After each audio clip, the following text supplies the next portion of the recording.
I think to Nancy and Beatrice, yours I think I would want to really push out on is the facts about women being their own supporters as well, and looking at it as a network. And under BNI, how can the women again be a catalyst? I mentioned that when Madam Lillian was taking up the stage, and it was just so inspiring to head up Dream Credit, as a lady, leading women, I would call it. And how do we do that? Sorry, James, I think you have a long entry there. So I'm going to start with you, respond to the questions and do your closing remarks, and then we can move to Anya and the rest of the team as well. Thank you for that. So I'll pick the questions. I think the first one was from Ngina of Miss Clean. Let me just speak on something Orlando said briefly. It's good to be visible, but it's also very critical to build a brand. And a brand is a promise delivered. I remember when I took over as CEO of Centum 11 years ago, we had a branding strategy. But before we could even go and communicate, which was the last thing we were going to do, we had to build the internal machine to ensure that what we say we can deliver consistently. So when I speak about processes, I don't just mean processes in the interest of having processes.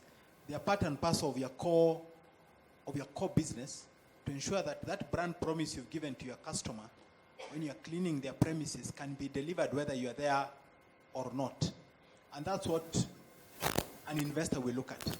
They'll also look at what is your motivation as a business owner. Are you in this business as a survival means, sort of it's a lifestyle business?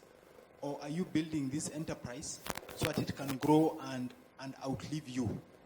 And the two are very different. If you are in a business as a survival mode, what you also tend to do is that you commingle your funds. So the funds of the company and your own funds are all sort of mixed up together.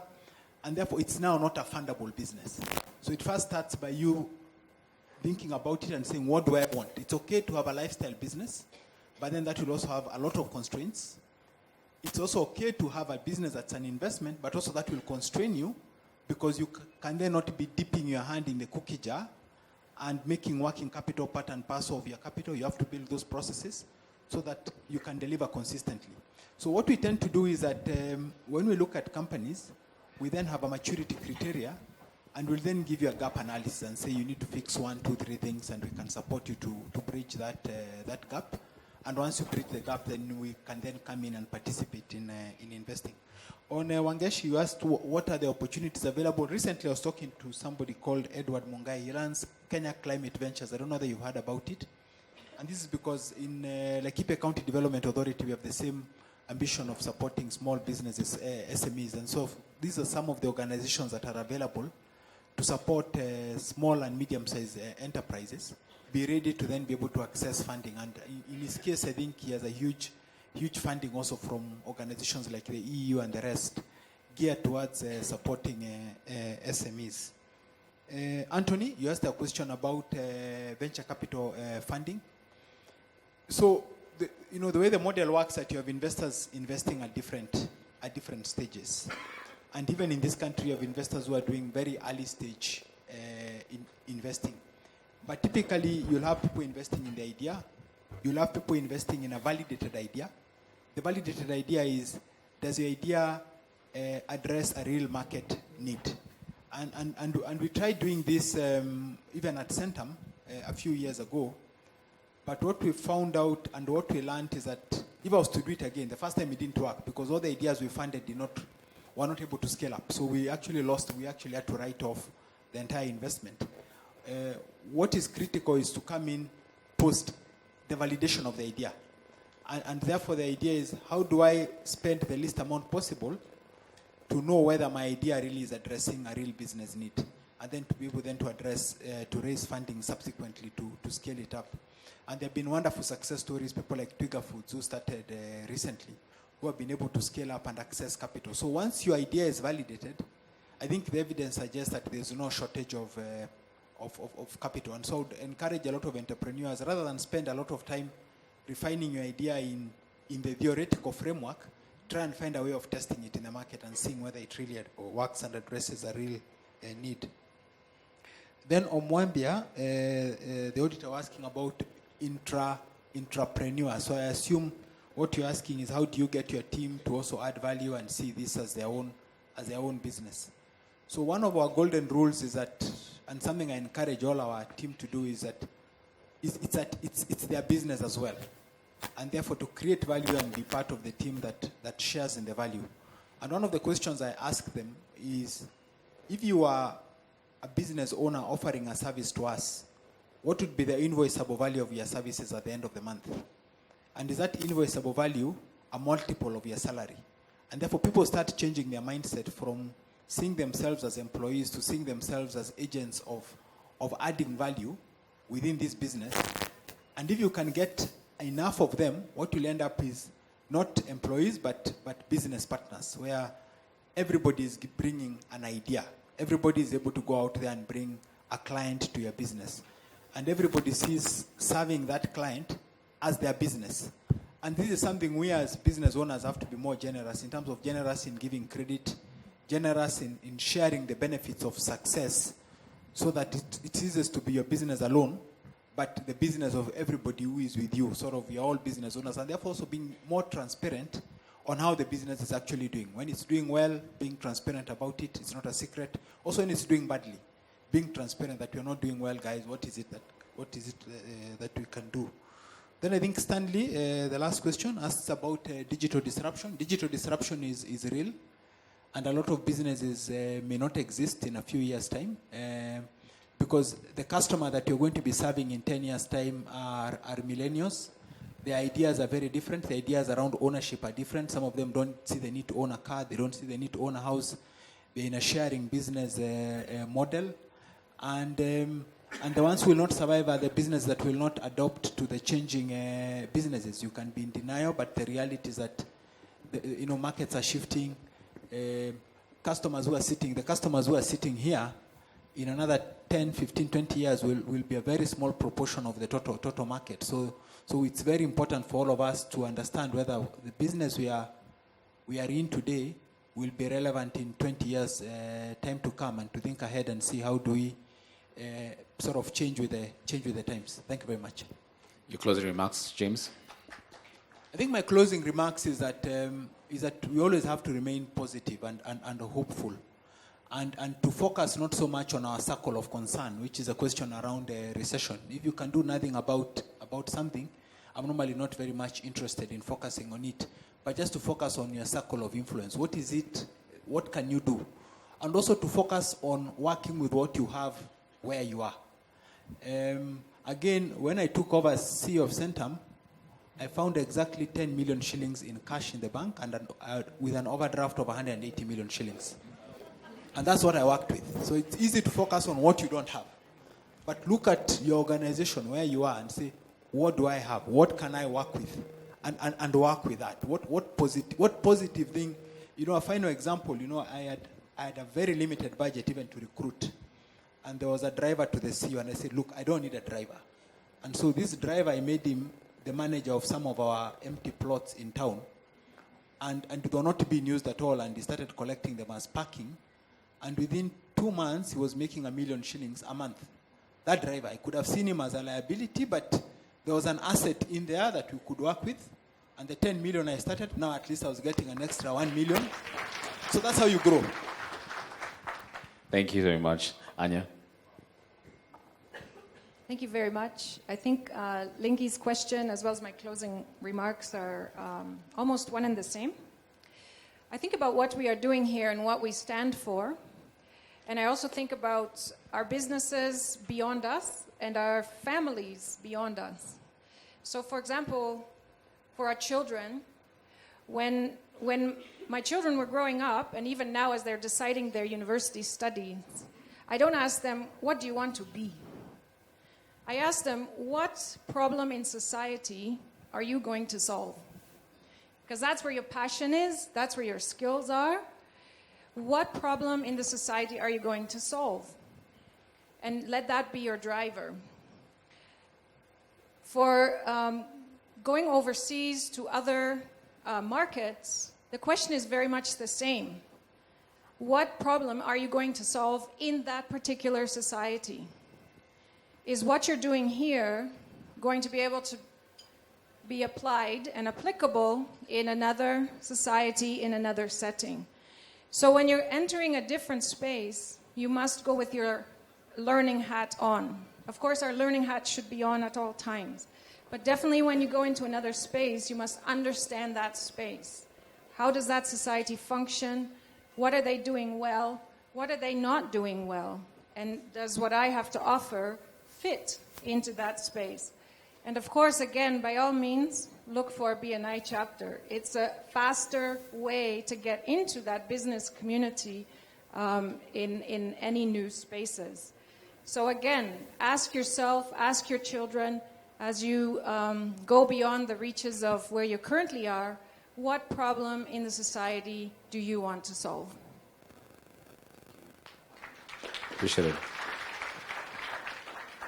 Leading women, how do we support, come together, make sure that can all the ladies please say, oh yeah? Oh yeah. Look at that passion. So harnessing that potential.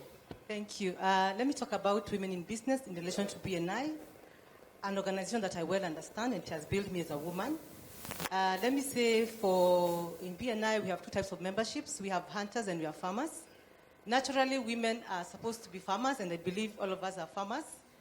And you need to build on relationships. It's about building your relationships. And the trust takes time. So women are usually very resilient and very, very, very committed.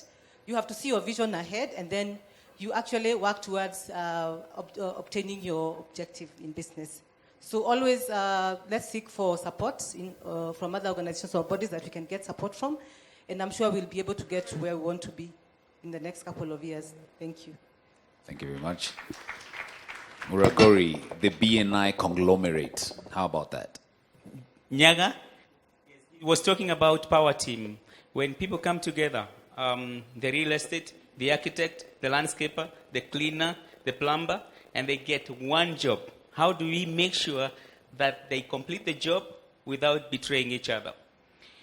One, it is always good to have a lawyer around you because lawyers thrive on lack of trust. So they may draft something that will help you and steer you to behave in a way that you're going to accomplish that. And for you, remember, in any engagement where you have so many people, there's always someone not having trust in you. So to get trust from a member in your group, declare your intentions. When you declare intentions first, then trust becomes very easy to generate. Parting shot, we are all surrounded by two things, positivity. And positivity is very good, isn't it? Are you not feeling positive this morning? Okay. And we also go through negativity. It is always good to recognize negativity. It's okay. It is there. The worst we can do is to dwell in negativity. It exists, but don't dwell in it. Thank you. Thank you. Orlando. I think there was a couple of questions. One, let me just touch on the question on recession, just briefly, and give it a different context. I mean, when you talk to a lot of people today, they say things are not good. You know, the economy doesn't look good. And if you're in business, you understand that because the money cycle is becoming longer and longer. If you used to collect 30 days, you're probably collecting 120 days. So there's a lot that's happening that's not encouraging to the people. But remember, in all this chaos, there's opportunity. I always joke that Al Capone made his fortune during the Great Depression, not even recession. I think it was a depression, right? And the guy made a lot of money just selling bootleg liquor. He saw opportunity where no one saw that opportunity. Now, I'm not saying you go sell bootleg liquor, but look at the current environment and ask yourself, where is that opportunity for me? Because every condition is an opportunity for somebody. Yeah. Unfortunately, death, as somber and final as it is an opportunity for the coffin maker. You know, it's an opportunity for the grave digger. So there's an opportunity in every adverse situation. So whether it is the taxes that government will want to raise that makes you feel there's a recession, whether it will be the austerity measures that the government has announced, why you should pay attention is not because it's a recession. Pay attention and ask yourself, how will it affect my business, so that you prepare for that. You know, if government says austerity measures, I was looking at what they did the other day, already I know how that will affect the business I run. And therefore, I'm starting to make necessary preparations, necessary arrangements to deal with that. That's how you should look at this information, not just from a perspective of saying, oh, it's a recession, okay, let's close businesses. Now, there was the issue of entrusting corporate leaders. I know Jeff spoke to it. I'll also add a dimension to it. I think SMEs need to also look at established businesses as a source of entrepreneurship. Thank you. Why am I saying this? A lot of SMEs can thrive off the innovation taking place in corporates. I am in a business where we are every day looking for partners for one thing or the other, because we are not experts at some of those areas, but we find that there's opportunity for our business in those areas. So if you are running a business today, don't just look at what can you sell to the Standard Group. Don't just look at what can I go and sell to Centum. Sometimes go and tell Moria, can I buy you coffee? Now, if in his busy schedule he'll give you time, then understand his business. Maybe right there's something that they need that you have and they don't have, and you can become partners. Now, the scale of partnership will be bigger than the paycheck of a supplier. So today, I'll say if you're looking at the balance between external entrepreneurship and intrapreneurship, always look at where are those opportunities. And the best example I can give is Safaricom and what it has done to a lot of entrepreneurs in this country. You know, a lot of products are now partnerships, but when you think about it, they are riding on a platform of an organization that runs a specific business. Now, digital headlines, I'll take those two. And I cannot run away from disruption because I think I'm in an industry where technology has had the most impact in the recent years. Remember, this is not unique. Photography shifted from film. Today, who has other than these guys, who has a camera? I mean, we're taking pictures here using phones, right? Music, the CD died, the Walkman died, but music is still being produced. I was looking at a report that says over half the companies on the Forbes 500 have disappeared in the last, 20 years because of technological disruptions. So technology disruption is here. In fact, today, one of the things that is giving me gray hairs is trying to figure out how the Standard Group will remain relevant in an age where anyone can provide content. Remember, a blogger is a provider of content. I was looking at again in the program, and there's this young guy, Njugush. Njugush today is my competitor because he's getting the business to advertise. Before, that would have been coming to me. So technology has made sure that he can take his phone, take a video of his activities, post them online. A lot of people follow him, and for that followership, he'll be given money to do certain influential work. So technology is disrupting the way business is done, and I think in all your spaces, think about how can it disrupt how your consumers interface with your products and services. Finally, on headlines, because I don't know who's seated here, who's writing, who's listening, who's recording. Media works in a very different way. It's like government. You have the judiciary, legislature, and executive. Now, in media, you have management and you have editorial. And those lines are not supposed to be crossed. For a simple reason. When you see the headline, probably you'll see it before me if you woke up earlier than me. That means that I'm not supposed to influence the headlines as a CEO. So you can imagine if a CEO could influence content, what kind of anarchy they can cause in a country. And that's why you become a person of interest to those people who listen in on calls and all that. But it's normal life. Now, the reality about headlines, and we've tried and tested these things. You put those nice positive headlines, and it's the consumers who dictate this. You'll take back all your newspapers. No one is interested. That's the sad reality. But the day you have that interesting headline that you call political, that you call controversial, sell out. So I think it's the customer who dictates really what goes on the headline. A lot of times, I'll admit, we can probably get it wrong, but most of the time, it's dictated by what the customer wants. But I always take this feedback, because what it means is that, is there room for products that address those concerns? Because changing an existing product will be difficult. My parting shot, since you're all business people, I believe that if your focus is to make money, and I've listened and I've had some people who came to BNI and they left, if your focus is to make money, chances are you'll end up with products. But if your focus is to solve problems, then chances are you'll end up with a business. Thank you. Thank you very much to Orlando. Last but not least, Madam Nancy will just wrap it up for us on the aspect of leading women and give us those impacts. I want to start by saying that women influence the buying power, whether it's at home. Look at home decisions. The buying power are influenced by women, and women, we are very, very powerful. And what I would... Yeah, someone is agreeing with you. And could be also the majority. So what I would say for us women in BNI, we have potential to impact businesses out there. And like I said, when you come to BNI, there is the money aspect. We also need to look at how I can grow as an individual, personal growth. And if we go out there and do business and talk about BNI the way it has grown our own businesses and ourselves, I think we will really influence people to change the way the business is done.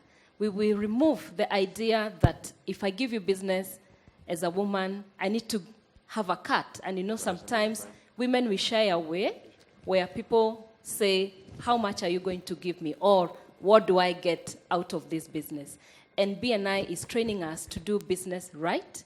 Help me, I will help you. And if we come together as women, we can change totally the way the world does business. So BNI ladies, let's get out there, let's shine, let's use BNI as a platform to grow us as individuals and to grow our businesses. Thank you very much. Nancy Githuku, asante sana. Orlando Lomo, thank you very much. Elizabeth Muraguri, asante for your time. Beatrice Njoke, appreciate you. Anya Orsoren, thank you so much as well. Dr. James Moria, asante. Please, let's all give them a round of applause.